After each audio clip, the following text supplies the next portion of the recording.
Welcome to the Great Detectives of Old Time Radio. From Boise, Idaho, this is your host, Adam Graham.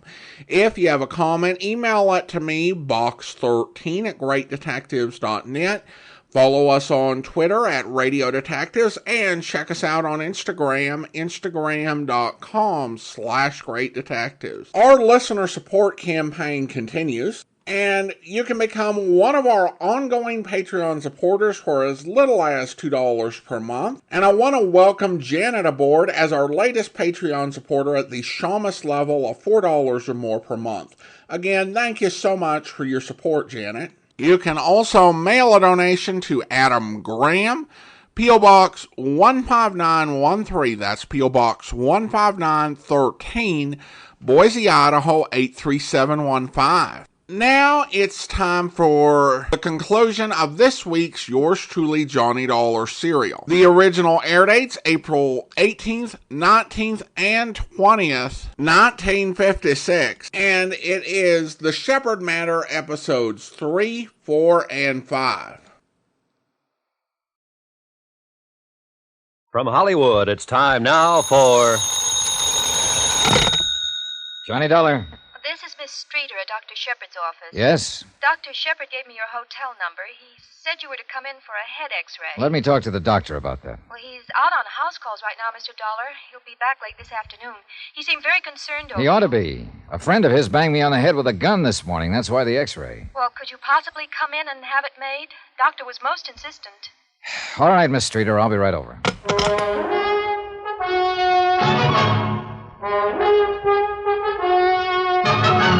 Tonight and every weekday night, Bob Bailey in the transcribed adventures of the man with the action-packed expense account, America's fabulous freelance insurance investigator. Yours truly, Johnny Dollar.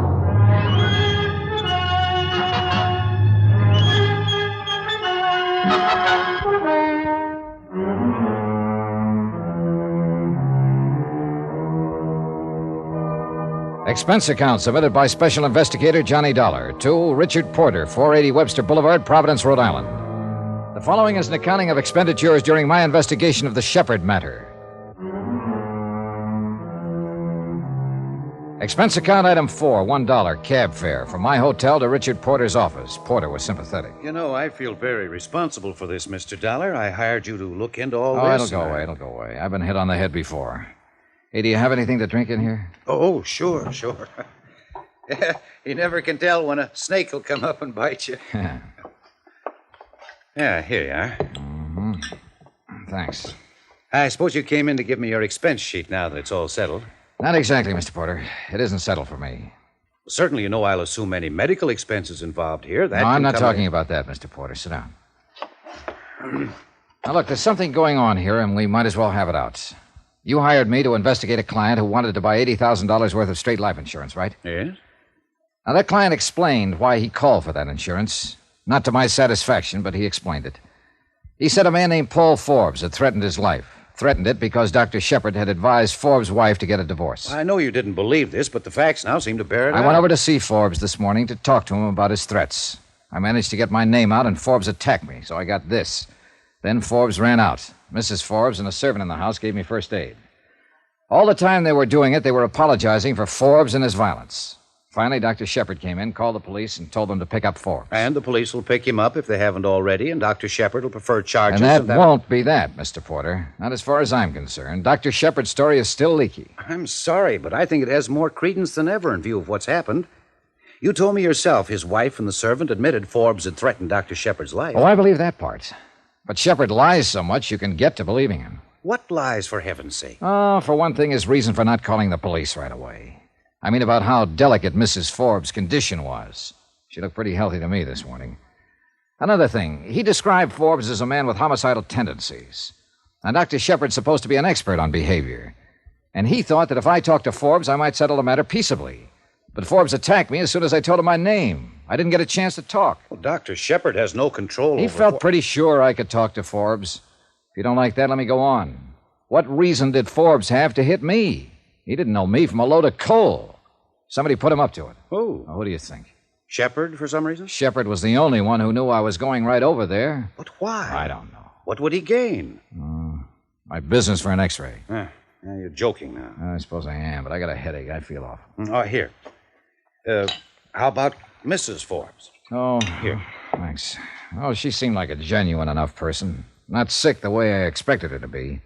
Someone slugged her recently. There was a bruise under one eye. Shepard said her husband was an erratic, ruthless, violent man. Well, look, I'm stubborn, Mr. Porter. I still think Shepard's been lying to me. If for no other reason than I think I know the breed. What's all this got to do with the insurance application? Well, that's another thing I don't know. Expense account item 5, $3, cab fare, to Dr. Shepard's one-story building to have my head x-rayed. Shepard was still out, but Miss Streeter did the honors, almost in silence. Outside of sit still and hold it, nothing much was said. Well, the picture's okay, Mr. Dollar. I looked at it and I didn't see anything wrong. Of course, the doctor will call you when he's had a chance to see it. Swell. You must have got quite a blow. That's a nasty bruise you have. Oh, it's pretty good, all right. He swung his gun hard. Well, the doctor will be back about mid-afternoon. He can call you at your hotel? Yes. Well, thank you for coming in. I want to ask you a question, Miss Streeter. Yes? Are you in love with him? What? Are you in love with Dr. Shepard? Well, that's rather my own business, isn't it? Unless, of course, in your investigation of whatever you're investigating, for some reason I'm under your scrutiny. Well, I suppose it is, and I suppose I can take that to say yes. I'd become rather angry with you, Mr. Dollar, but frankly, you seem rather ridiculous. I suppose so. He's a liar, isn't he? I mean, Shepard. One more question. I told you on the phone a friend of Dr. Shepard's did this to my head. Now, did you ever ask me who that friend was? Well, I think you'd be curious about a thing like that, Miss Streeter.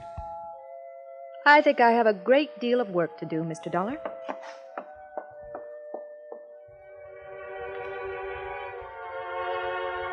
Expense account item 6, another $3, some more cab fare. This time back to my hotel where I picked up my rented car, filled it with gasoline, item 7, $5.30, and drove out to Pawtucket. At the home of Mrs. Clara Shepard, I explained my name and business to an elderly man who answered the door. He asked me to wait a moment, then returned and said Mrs. Shepard would see me. She was a bright-looking, gray-haired woman in her mid-60s, elegantly groomed and obviously well cared for. We went through the politenesses, then got down to business. My son applied for $80,000 worth of life insurance and named me beneficiary. That's about it. I wonder what he's up to. So do we. You mean so do I. You don't trust anyone, do you, Mr. Dollar? He said his life had been threatened. He told me he wanted to make certain you were well taken care of in case anything happened to him. Oh. He was lying, wasn't he? I haven't seen him, talked to him, even had a Christmas card from him in 3 years. Maybe he does worry about his poor old mother now and then. I'm flattered. What you're saying about him isn't very flattering. Oh, I don't think Charles ever thought much of me as a mother. Still doesn't, I'm sorry to admit. But then I don't think too much of him as a son. So there we are. Is it too early for a cocktail, Mr. Dollar? How do you explain him already having a $20,000 policy on himself and wanting to kick it up to $100,000, you the beneficiary? No explanation. That's why I suggested a cocktail. To my friends here, Charles is a successful doctor in Providence who calls me faithfully every day, sends me gifts, and is always assured that I am well and happy and occupied in my old age. I guess I like you, Mr. Dollar, perhaps because, with all your gruffness, you might be nice to your mother. No, Charles and I aren't close. Never have been. I can tell you this. I don't need his closeness, at least not in a financial way. If Charles were to die and I received $100,000, it would mean a rather difficult tax problem. If he were to die, part of me would die too. I'd like you to have just one martini with me. And then you may go, Mr. Dollar. I had the one martini with a tall, stately woman who struggled against tears. It was an old struggle with her, increasingly difficult, I guessed, as the years kept on. We talked no more of her son, or the insurance, or the threat on his life. I left there about 4 o'clock in the afternoon. I drove back over to Providence and got to Dr. Shepard's office about 5:45. A broad-shouldered man in a tweed suit was in the reception room. He got to his feet when I walked in. Dr. Shepard? No. Don't I know you? I was thinking the same. Wait a minute. Yeah, your name is Dollar. You're an insurance investigator. Yeah, you're Phil Phil Crosby, yeah. Providence Police. Well, I met you in New Hartford once. Oh, I didn't know you were down here. Hey, you must be the one. This Dr. Shepard called downtown about a threat in his life and said an insurance investigator had been slugged trying to help him out of it. Yeah, that's right. Well, where is he? I don't know. I rang that buzzer. There's no one around at all. What's this all about? Well, a man named Paul Forbes threatened the doctor's life. He slugged me. You got a pickup out on him yet? No, not yet. I'm trying to pin the doctor down all day long. Been out on house calls, emergencies, everything else. We have to get his signature on a complaint. I thought that was all taken care of by now. Well, hello. Oh, hello. Hello, Mr. Dollar. Hello, Miss Streeter. This is Phil Crosby from the police department. Police? I'd like to see Dr. Shepard, miss. Is anything the matter? Just want to see him. Well, goodness, he was here 10 minutes ago. He sent me over to the pharmacy to pick up these things. Oh. What? We had an emergency. 1213 Putnam Street. Got a note from him? Yes. May I see it, please? There's no name on this, Miss Streeter. You recognize the address at all? Oh, no, I don't. Doctor wouldn't take a random emergency unless it were very unusual. This might be unusual, Phil. This is down by the water. How bad off do you think Forbes is? Mad, had a gun, plenty rough. I rode down in the police car with Phil Crosby. I had a feeling about the acuteness of that emergency. As a matter of fact, I had a feeling about the acuteness of everything that had happened that day, from the time a half-crazed man had slugged me with a gun. The feeling was heavier than ever when we hit the neighborhood. Come on. All right. Wait. Oh, what?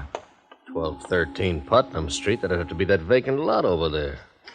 This is 1240 here. The rest belongs to the warehouse. Yeah. Phil. Huh? That car empty on the plates. Yeah. Yeah, that's Dr. Shepard's car. Motor's still warm. Must be around here somewhere looking for the address. That's a dead end there.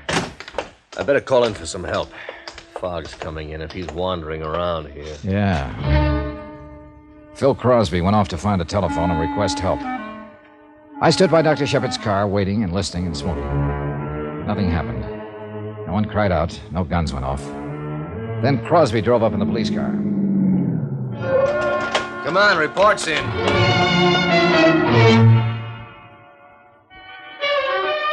A report was in, all right. We drove 2 blocks down the street where a small, curious crowd of people had already gathered in the cheerless fog. A uniformed man from the Harbor Division was standing over what appeared to be a bundle of clothes lying in a heap. We bent over it, and Phil looked up at me with a question mark. That Shepard, Johnny? Yeah, that's him. Yep. I'd say he's been dead less than half an hour.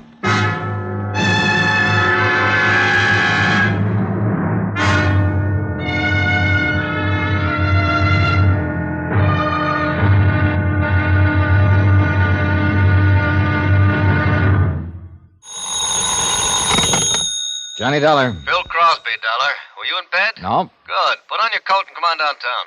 Can't it wait till morning? Nope. Want me to send somebody out to pick you up? Are you talking about an arrest? I might be, Dollar. Whatever I have to do to keep you around. I'll make it under my own steam, pal. 15 minutes. Room 203, City Hall, okay? I may take 16 minutes if I feel like it. Then maybe you'll need longer. I want a real good story about Paul Forbes. A better one than you've told so far.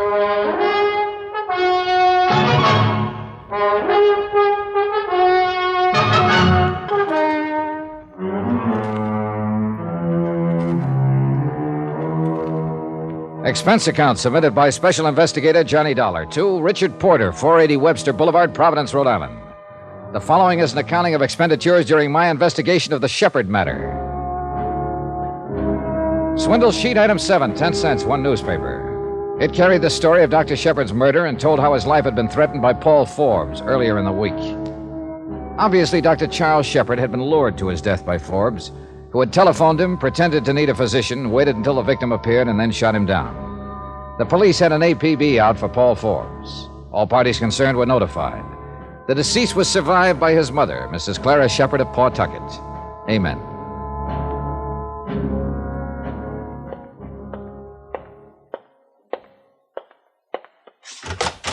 Come right in, Dollar. Sit down.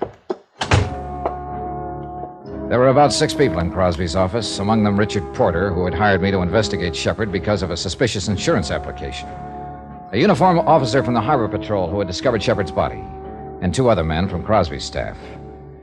I told them how I had been hired, that I didn't believe all of Shepard's story about the threat on his life. I told them about Forbes slugging me for no apparent reason. I also mentioned the insurance matter had never been satisfactorily explained. Well, it's never going to be explained as far as I can see, Dollar. Oh, I'll find an explanation, Phil. You solve your murder, and I'll do what I have to do. We've got it solved. All we have to do is pick up Forbes. You know that. I don't know anything. You get huffy with me on the phone, and you start talking about arrest, and I don't know anything. You said that when you went to see Shepard yesterday morning, he waved a gun at you, a .32. That's right. It wasn't on his body. He knew Forbes hadn't been picked up. His life was in as much danger as ever. Why didn't he carry the gun? You know, that's a pretty good question, Phil. Yeah. What else? He allegedly went out on an emergency call tonight. No little black bag in his car. No little black bag by his body. What doctor goes out on any call without his bag? Oh, I wouldn't let that worry me so much. I'd find out if it was an emergency, or he knew who was going to meet him when he went out. I thought you might have some ideas. Have you talked to Mrs. Forbes? Of course I've talked to her. She hasn't any idea where her husband might be hiding. She's sure he killed Dr. Shepard. That servant in the house is sure. He told me about Shepard being threatened by Forbes. Shepard told you about being threatened. Forbes slugged you, slugged Mrs. Forbes. Been running around town like a madman all day. But everything you say and every way you say it, it comes out Shepard was lying. I did it on purpose. I wanted to worry you to death. Well, every officer in this town has Forbes' description and the license of his car. We ought to get him before the night's out. He's the boy. Good luck, Phil.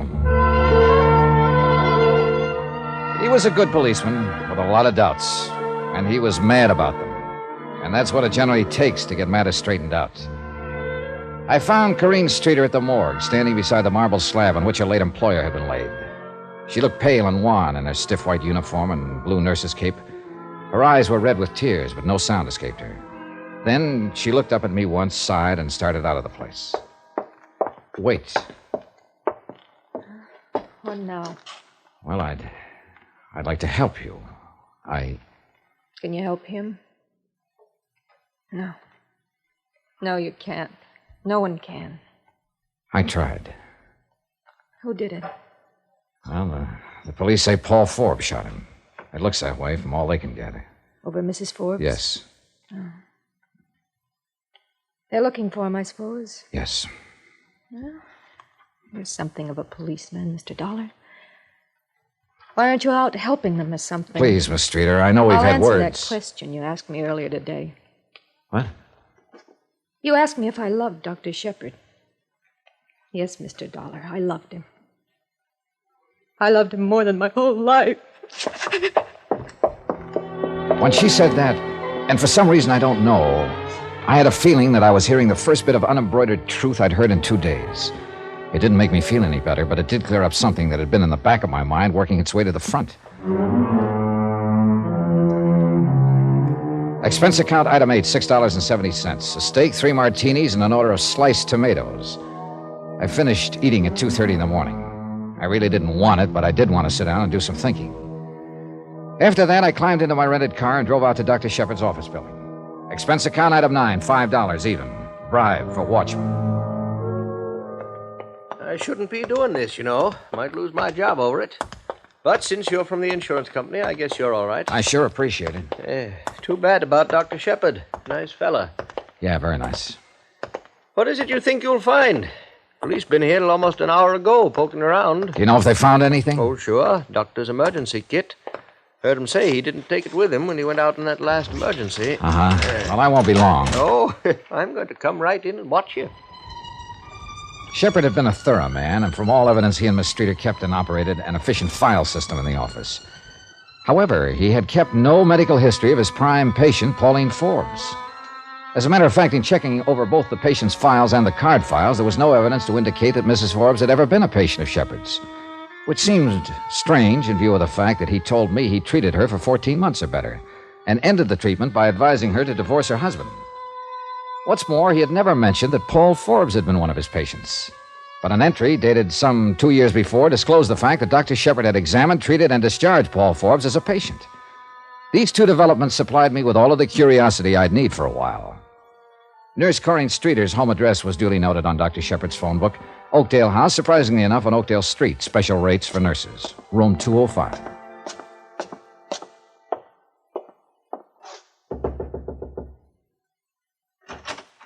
Yes? Oh, Mr. Dollar. How do you feel? Not too good, Mr. Dollar. I only got home about 15 minutes ago. They kept me down there pretty long. Then Dr. Shepard's mother came. Do you want to come in? Yeah, thanks. It isn't much of a place, is it? I mean, I haven't Well, things like tonight aren't easy, I know, but... Look, Miss Streeter, I wish you'd help me and tell me who Dr. Shepard was intending to marry. Marry? Oh, I had no idea. I was in the office a half an hour ago. He'd already made arrangements for a honeymoon, reservations on the Ile-de-France for next June. Any ideas? Please go. I can't. Look, I'm not here to hurt you. I'm here to help. I mean, was it Mrs. Forbes? What? Look, Miss Streeter, things are all wrong about your doctor's death, about what happened before it. It'll all come out sooner or later. Oh, I suppose it will. It's awful to say this, Mr. Dollar, but Mrs. Forbes was the only person doctors saw socially this last year. And she, of course, is married. How'd they meet? When her husband was Dr. Shepard's patient? Yes, that's right. They became quite friendly. Mrs. Forbes was never a patient, but Mr. Forbes was. Now, what can you tell me about Mr. Forbes? Well, he came to see Dr. Shepard a year or two ago, then stopped coming in. I believe he requested a copy of his medical history to be sent to another doctor in Baltimore, I think it was. Uh-huh. But Dr. Shepard kept right on seeing Mrs. Forbes. Yes. Huh? All right. Do you have any idea why I was called in by the insurance broker? At first I didn't. But I don't understand what you're trying to do. The police want Mr. Forbes. What does it all mean? It'll sicken you, Miss Streeter. Well, tell me if you know. Tell me, please. It means the wrong man was killed tonight. I was pretty sure of what I meant when I said that. And I was also pretty sure that Phil Crosby in the police department had recognized the setup. It so happened I had a head start in the way of information. And though it was 6 o'clock in the morning by that time, I decided to use it. Mr. Dollar. Hello, Mrs. Forbes. I'd like to come in. What is it? I should have tumbled to it right away, but your husband fit the part too well. Look here. I've been through quite enough today with the police and all out looking for Paul and Dr. Shepard being killed. Stop looking pained and tired. I'm the guy that's tired. I'm the one who was going to be the star witness when the state tried Shepard for killing your husband. What? Why not get a star witness for free? Why not make a suspicious insurance move so an investigator'd be called in? An investigator who'd back up a self-defense plea for your doctor and get him off on justifiable homicide. Get out of here. Get out of here. I'll call the police. And you and the doctor sail to France in June and live happily ever after? What's the matter? Wouldn't your husband give you a divorce? Go ahead. If you say it's that way, Mr. Dollar, and you know everything, then it must have been that way. Only it got fouled up. Your husband did shoot your boyfriend after all, just as he threatened to. Get out of here. You can't prove any of it. Not one word of it. Oh, you're right about that, Mrs. Forbes. I can't prove anything, not a thing. Shepard's dead, and they want your husband for it. He threatened Shepard, and they'll get him for it, and that's that. But you have something to live with for the rest of your life. Your doctor's gone. He'll never come back. Or maybe you can just have a cup of coffee and forget all about it. Get out! Get out! Leave me alone! Leave me alone!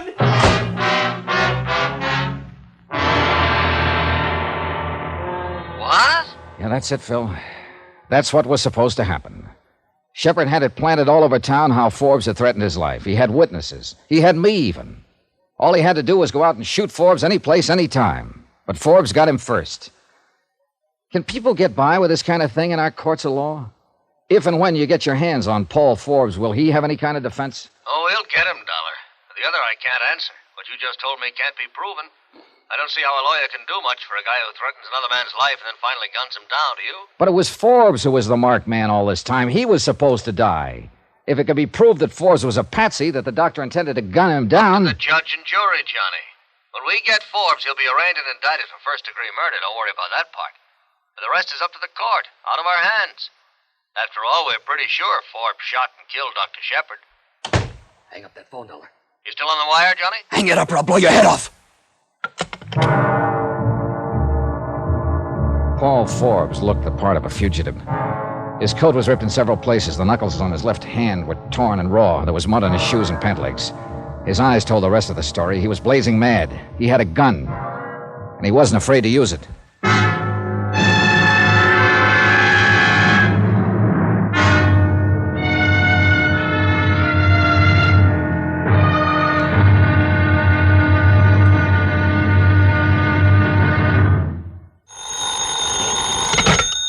Johnny Dollar. This is the hotel operator, Mr. Dollar. Were you cut off? Tell her not to let any more calls in here. Go on. I was cut off, but I'd rather get some sleep now. Anybody phones, just take a message. All right, Mr. Dollar. Over there. Sit down. Put your hands on your knees. Now, just so as you and I understand each other, you make one move. Wiggle a finger, I'll empty this gun right in your stomach. You understand me? I understand you, Forbes. You're crazy.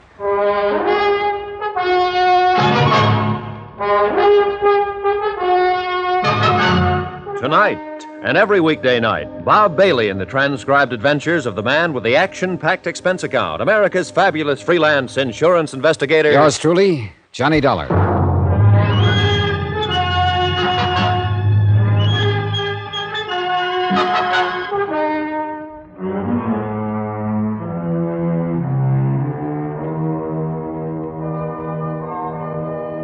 Expense account submitted by Special Investigator Johnny Dollar to Richard Porter, 480 Webster Boulevard, Providence, Rhode Island.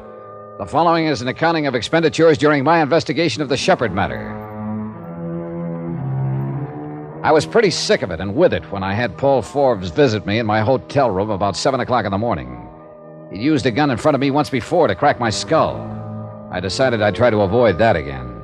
So I sat down and I played good. It didn't seem to please him a bit. You were out to my house about an hour ago, weren't you? Yeah, I went out to talk to your wife. Yeah, I saw you. I was across the street watching. I followed you here. Fixing up another deal, huh? I don't know what you're talking about, Forbes. I followed you here so we could have a little talk. And we're going to have it, you and I. You ought to put that gun away and let them take you, Forbes. Where do you live? In Hartford, Connecticut. I mean, where do you live in town here in Providence? I don't. I live in Hartford. Where do you practice? Practice what? Are you trying to get funny with me? I don't practice anything here in Providence. I don't live here. I'm just here for a few days. Doing what? Working on an insurance matter. Insurance matter? You're licensed to practice law in Rhode Island? Oh, you've got something all wrong, Forbes. I don't practice law. I'm not a lawyer. I'm an insurance investigator. I tried to tell you that yesterday morning when you cracked me with that gun. I was called in by Dr. Shepherd. He said you threatened his life. You're lying to me. Shepherd called me yesterday morning and said a lawyer named Dollar was on his way over to talk to me about giving Pauline a divorce. You're a lawyer! I'm what I say I am. If you hadn't started swinging that gun butt around, I'd have told you why I was there yesterday. You got a billfold or something? My coat pocket inside on the back of that chair there. I think I know why Shepherd called you and told you I was a lawyer. I think he wanted you to attack me and make me Shut up! You and Shepherd are trying to pull something to take my wife away from me. I know that much. And now you're trying to pull something to get out of this jam. You're wrong, Forbes. I don't know anything about trying to take your wife away from you. You know I didn't kill Shepherd. How do I know you didn't kill him? You threatened him. Half a dozen people have attested to that. I know you had a reason to kill him. I know every time I've seen you, you had a gun in your hands and you've been swinging it at somebody, particularly me. You know who did it. You're in on it somewhere. You know who killed Shepherd, and you're going to clear me. You're going to tell me, Dollar. I'm going to whip it out of you. You're going to crazy.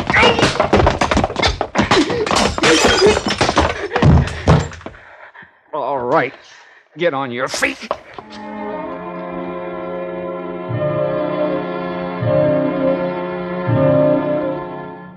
He sat in the chair just the way I propped him there. His eyes looked dull and lifeless, as though he were already dead. I couldn't think of anything brilliant to say or do, so I rummaged around my suitcase and pulled out a bottle. Then I found a pair of glasses in the bathroom and poured a couple of drinks. When I came on out, he hadn't moved from the chair. He looked crumpled, like a worn-out suit of clothes. He made no effort to look at me when I tucked the glass in his hand. Here, try this. Go on, drink it.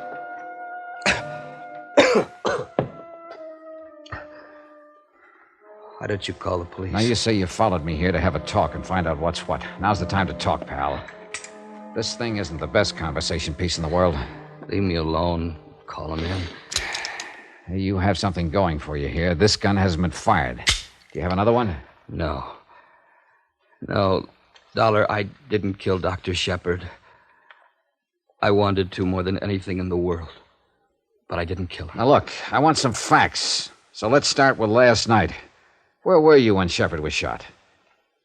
How do I know where I was? I don't even know what time he was shot. All right, let's start with yesterday morning. You slugged me, ran out of the house, jumped in a car, and what happened? Go on, take it from there. I drove over to Dr. Shepard's office. I was going to have it out with him. He was breaking up my home. Well, go on. Did you see him? No.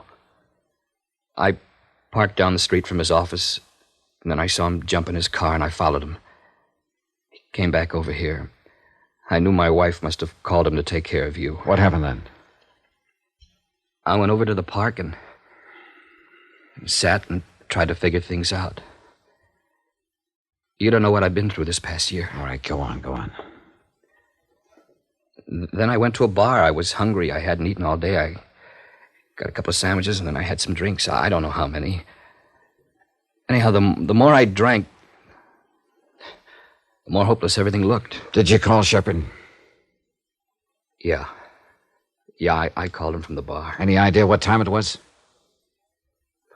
Must have been around 5 or 6. What difference does it all make? I'm cooked, and you know it. Go on, will you? You called Shepard. Then what did you do? I told him I wanted to talk to him about everything that had happened. I told him where to meet me. You mean you wanted Dr. Shepard to come down and meet you so you could kill him? Maybe I did have that in my mind. I don't know. On the phone, he sounded so calm and said we could talk it out and straighten it out like gentlemen. Did you talk to him? No. I didn't see him at all. I waited an hour and he never showed up. I called his office back and the answering service said everyone had gone out for the day and I didn't know what to do. I got back in my car and turned on the radio, and that's where I heard I was wanted for murder. Dollar, I didn't do it. I swear I didn't. I had reason enough, but I didn't. I knew all about the others, but this was serious. Wait a minute. What others? Pauline's always had other friends. Friends. I guess... I don't know. I don't guess I love her anymore. I don't know. I don't think she ever loved me. But I needed her. I needed her more than anything this last year or so. And at times I did love her the way it once was. And I found out what was going on between her and Shepard. She wanted a divorce. I wouldn't give her a divorce. If I had let her and Shepard get away with it, would have been too much to take, to ask. Oh, this doesn't make sense. Even though you didn't love her and she didn't love you, you wouldn't stand still for a divorce action? It sounds stupid. I just told you. I needed her so much this last year or so. So much. Still doesn't make any sense, Forbes. Why didn't you let her go? She knew she didn't have to divorce me. She knew it wouldn't be too long. What? Shepard gave me a year. Another doctor in Baltimore, 18 months. Leukemia. Don't you see? She would have been free. They could have waited until I was dead at least. Just that, until I was dead. Couldn't they? Well, couldn't they?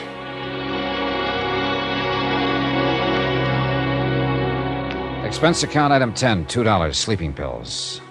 I fed them to him along with a cup of hot chocolate. He looked pretty worn out, and within 15 minutes he was sound asleep in my bed. Item 11, $4.16, one long-distance phone call to a Baltimore clinic where I spoke with a Dr. Franz Mueller. Dr. Mueller confirmed what Forbes had said. Forbes was doomed with an incurable ailment. Item 12, 20 cents, another phone call, this one from the hotel lobby to the coroner's office. I learned that Shepard had been killed by 32 caliber slugs. Forbes' gun, a .32, had not been fired or hastily cleaned. His story was checking out. That left just one small item to be cleared up. Expense account item 13, $4. Taxi fare from my hotel back to the Oakdale home. Special rates for nurses. Hello. I thought you'd be back to see me. Somehow I'm Glad it's you, Mr. Dollar. Go ahead. It's an old story. Terribly old and corny. I applied for a job as Dr. Shepard's nurse 5 years ago, and I fell in love with him that very day. I've loved him every day from that time on. 5 years. Go on. I don't know when it was, when he started up with Mrs. Forbes. I knew she was trying to get a divorce. I knew Mr. Forbes wouldn't stand for it. Then one day, last week I guess it was, I heard Doctor talking to her on the phone. He said, there's a way to get rid of him. I knew he was talking about getting rid of Mr. Forbes. Did they discuss the part about Shepard getting Forbes to threaten his life in front of witnesses so he could shoot him down when the time came? No, I didn't know that until yesterday morning. So long ago, it seems.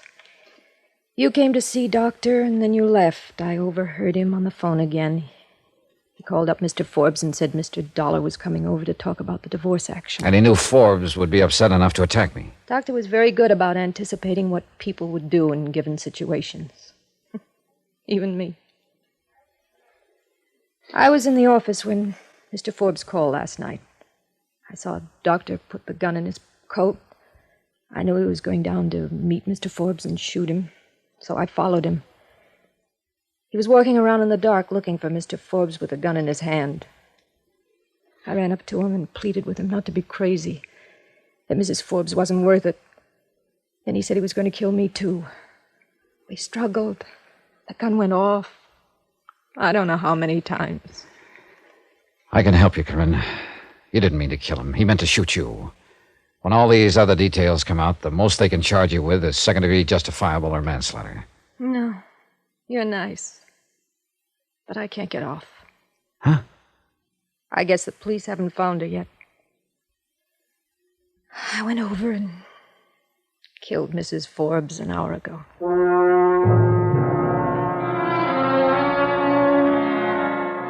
Expense account item 14, same as item 1. Transportation back to Hartford.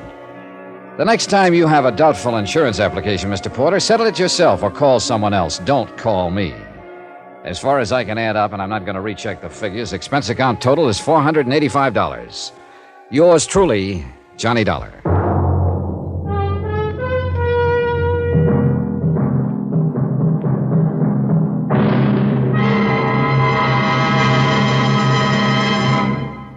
Now, here's our star to tell you about next week's intriguing story. Next week, the case of a lonely heart that found plenty of company in the nearest morgue. Join us, won't you? Yours truly, Johnny Dollar.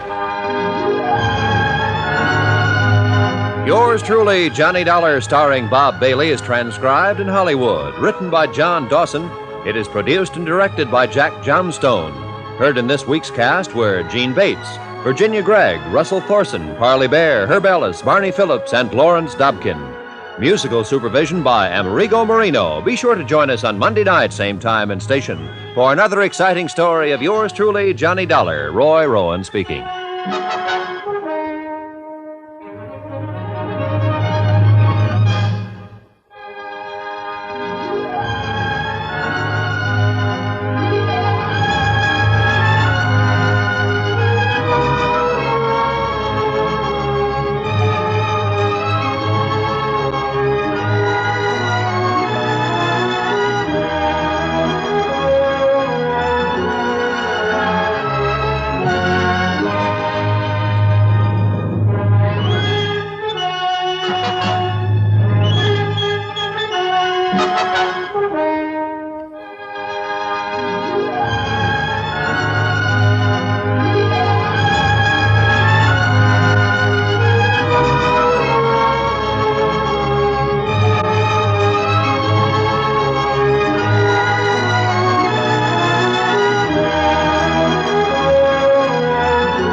Welcome back. Now, after all I said on Tuesday about how either way this was a bad insurance risk, I was somewhat dumbfounded that Porter was still wanting to go ahead with the policy. It was like, well, it's all resolved. Makes perfect sense. This guy is saying that an unstable person with a gun is threatening his life, and that person is at large. I can see no reason why I wouldn't want to just go ahead and write a policy. So I really don't get that reasoning. But beyond that, I think that this was a really solid episode with a good mystery and quite a few plot twists along the way, as well as some really solid dramatic moments. Of course, this really does have a tragic ending. It was based on the 1952 episode, The James Clayton Matter, and during the O'Brien era, and I think the early part of the Lund era, there were a lot of episodes that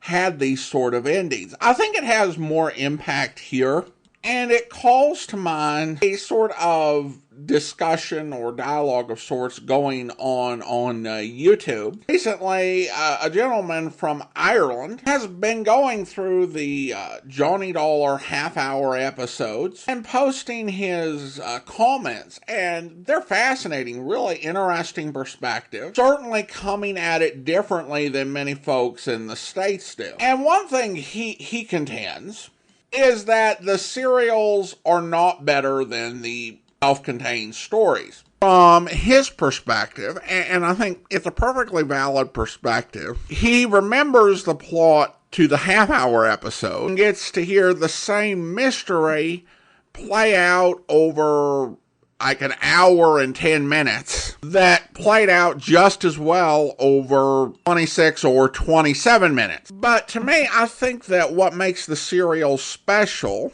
is that the length really gives them space to develop the characters and make the story feel more three-dimensional. A great example of that was in episode 3 and the visit to Dr. Shepard's mother. Now, from a strict mystery perspective, in terms of that plot, that was completely unnecessary. There were no clues gathered, and she didn't know anything about the case. But not only was that a great scene, beautifully performed, and quite moving, it told us about character. It told us something about Johnny, the way that he sat there, had a drink with her, spent a little time with her, and left with no further discussion of the case. And of course, it told us something about Dr. Shepard and his character. If you take that into account, that we learned that he plotted the death of a terminally ill ex-patient so that he could marry the widow a little bit earlier, that seems less far-fetched when you consider how Dr. Shepard treated his own mother. Well, listener comments and feedback now, and we have some comments regarding the Lamar matter. We start with Ronser writing over on YouTube, and he writes, "Love hearing George and Brooksy together. Oops, wrong show." Well, thanks for the comment. Of course, that references the fact that Bob Bailey and Virginia Gregg were starred on Let George Do It, with Bob Bailey as George Valentine. And while Virginia Gregg was not the first actress to play Brooksy, she was on there the longest. I believe she was there from 49 to 53. And I think that may be part of the reason why she and Bailey really work well together on Johnny Dollar. They have that history of working together every week for so many years, that really strong performance chemistry. Another listener writes, if anyone was wondering, the policy was $1.5 million in 1956, and today that policy would be worth $17.1 million. Thank you. And then we turn to Spotify, where Stephen writes, always liked Johnny Dollar, and this one did not disappoint. And finally, we have an email from George who writes, hi Adam, I wanted to add a comment to your recent spot-on remarks following the Lamar episodes. Thanks to your program, Johnny Dollar has become one of my favorite old radio shows, especially those with Bob Bailey.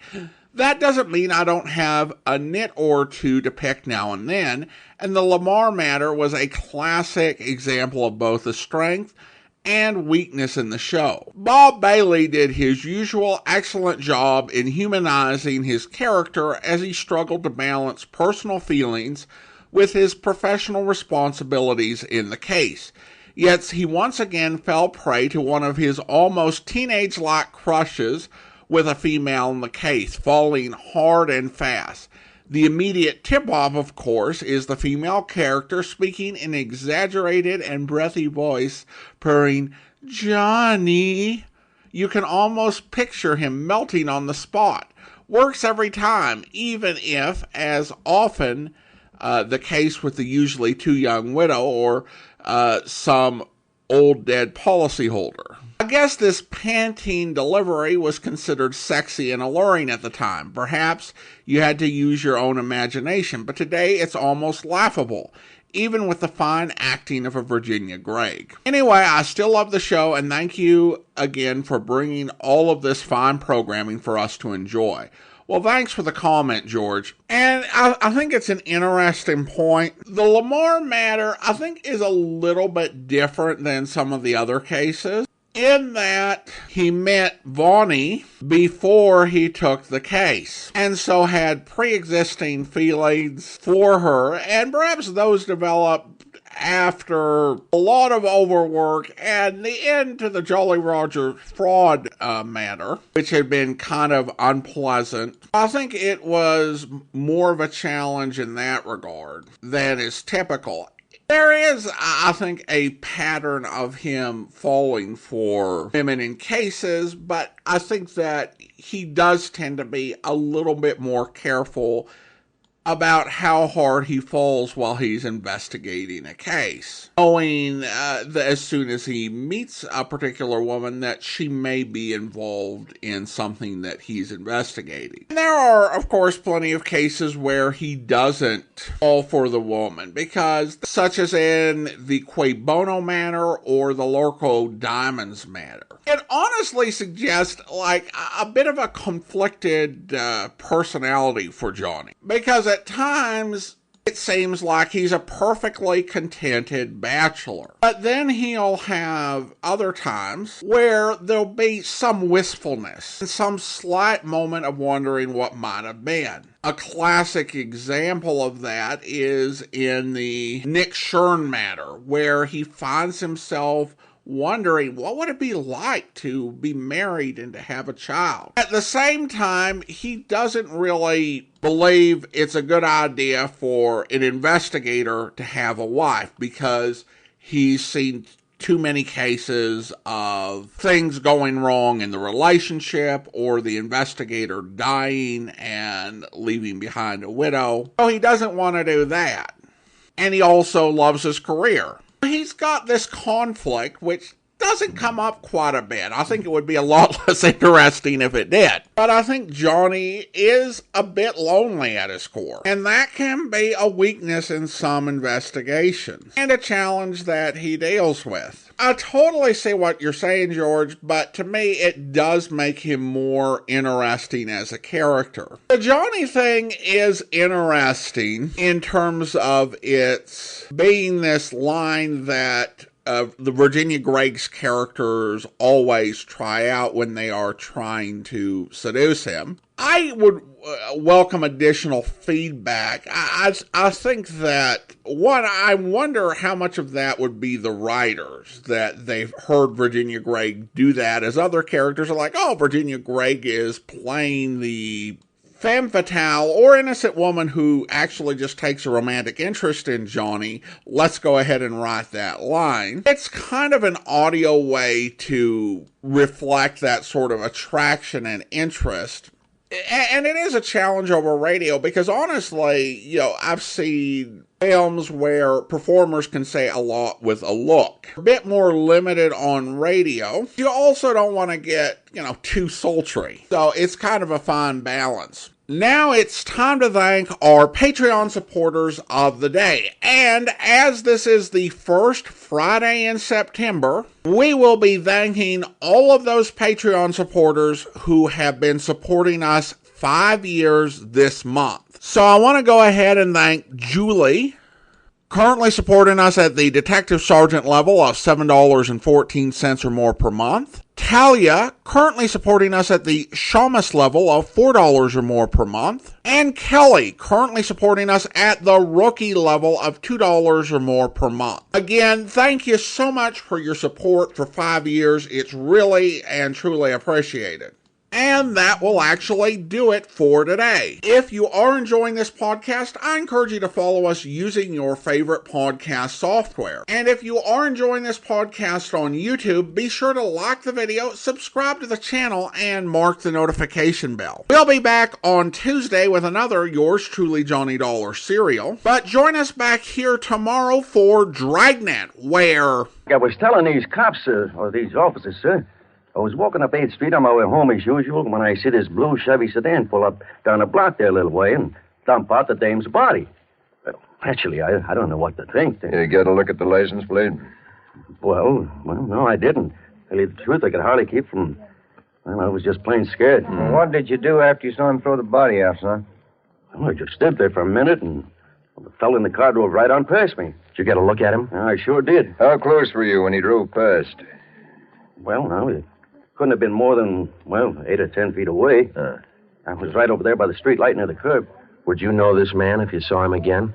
I don't know about his height or his build or his weight, but, mister, his face I'll never forget. Why do you say that? It was just like the paper says about him. Right here on the front page. Here, read it. See? Woman says attacker looked like werewolf. I hope you'll be with us then. In the meantime, do send your comments to box13@greatdetectives.net. Follow us on Twitter at Radio Detectives, and check us out on Instagram, instagram.com/Great Detectives. From Boise, Idaho, this is your host, Adam Graham, signing off.